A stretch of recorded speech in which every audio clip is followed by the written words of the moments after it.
Welcome to Hood Champion Boxing and Sports. In boxing, you find a way to win, you find a way to lose. And Frank Sanchez needs to find a way to be more active, which it looks like he's doing. He just had a fight. Let me show you what we're talking about. Let's make this a little bit bigger for the party people out there. Because old Frank Sanchez is out here. 22 wins, 15 by KO, no losses, right? But he's staying active. And you got to commend him for that, man. Let's take a look at what he's been doing, okay? Let me move this over. So we can see in this already kind of dried up heavyweight division, right? We know that Frank Sanchez in 2021, he fought F.A. Jabba, when he fought Christian Hammer, fought Carlos Negron, which was a pretty good fight till he tranquilized him. Went on and after Negron, looked like he wasn't going to have any big fights coming up. He was inactive, so took a stay busy fight in April 8th this year against Daniel Martz and tranquilized him in the first round. That being said, he has a fight scheduled against Chris Arreola.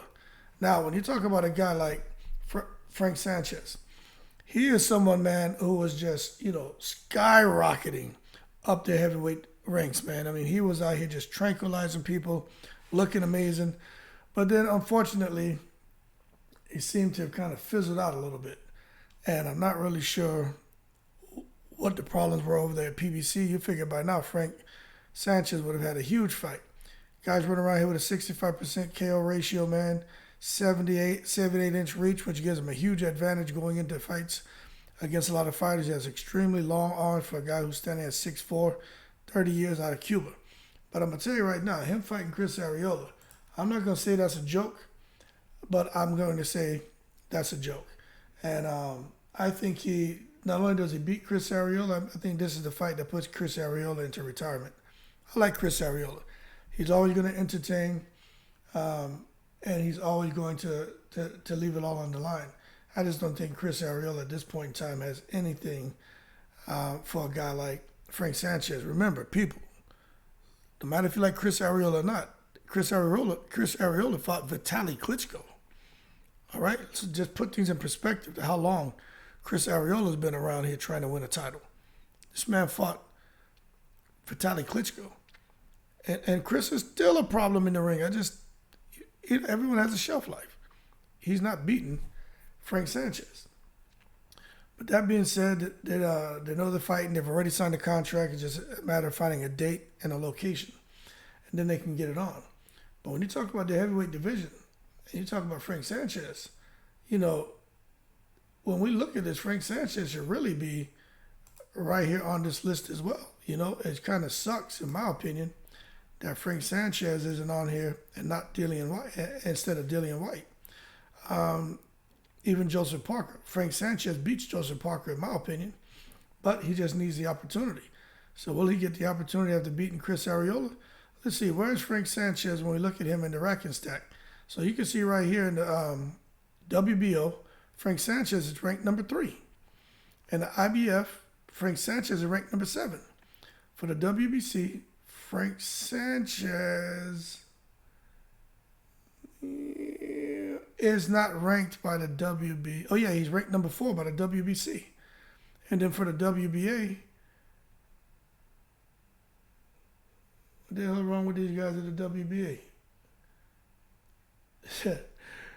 So they don't have Frank Sanchez ranked in the WBA, but they got Gerald Miller ranked in the WBA. So I think that just makes me want to find a bottle of rat poison and just, take it to the head. You know what I'm saying? But that being said, when we think about these names like Dillian White, what do you give Frank Sanchez as a chance against Dillian White?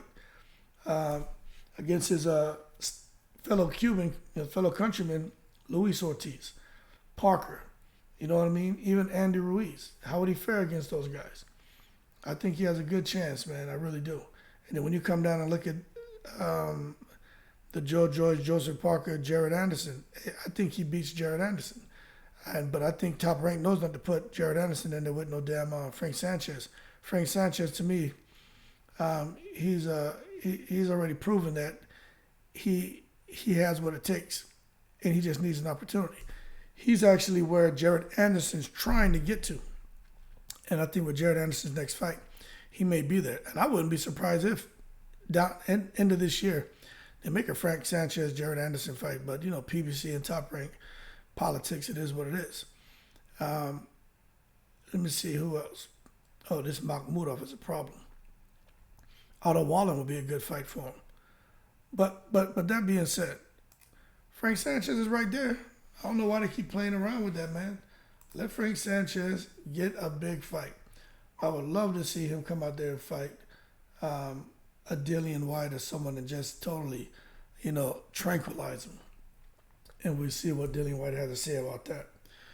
But that being said, Frank Sanchez has left Joe Goulson, thank God. And he's back over there with Reynoso and Canelo. They embraced him with open arms. They said, let's get you on road to being a champion. And Frank Sanchez is happy. I'm telling y'all right now, something wrong with Joe Goulson. Joe Goulson just over there collecting just enough money so he can get his Vidal Sassoon products and his velvet and denim jean jacket and pants, matching pants. But that being said, y'all keep cool. We'll see what happens now. Frank Sanchez looks like he's with the right team. Not sure he's with the right promoter. But they got to keep this man active. I just hate to see him fall to the wayside and not get any real opportunities. The only reason the Cuban Cadillac got an opportunity because Wilder helped him out. And when he did get an opportunity against Anthony Joshua for the unified championship, his team hurt him because they were being greedy. Should have let him make his $5-6 million. Instead, they went after like 10, 11, and Eddie Hearn shot that shit down and went on to Andrew Ruiz. So his team messed that fight up. Stupid being greedy. But that being said, y'all keep cool. Shout out to the veterans. Frank Sanchez says Chris Arreola is next. He's hoping that fight will lead to big fights for him. I don't know. But I'm hoping it does too. Y'all keep cool in the breeze.